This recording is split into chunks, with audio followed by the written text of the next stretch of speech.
As energy costs continue to outstrip other business input expenses, it is critical, more than ever before, for companies to find new ways to save power, and one of the largest energy costs in any plant is its compressed air supply. Hi, I'm Tim Webster. Southern Cross Compressors and its parent company Kaishan have been at the forefront of energy-efficient compressed air generation for some years.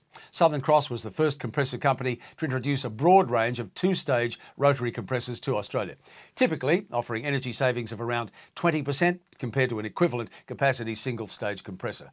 Now, the company has pioneered the use of variable speed drives to improve energy efficiency in the industrial compressor market, and is now the first to offer permanent magnet two-stage variable frequency drives, providing maximum energy efficiency regardless of the system demand.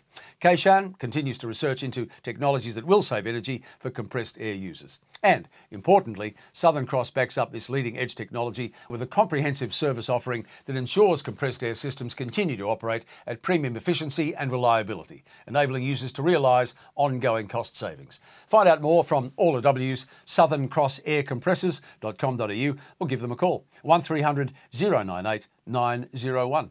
And thanks for watching.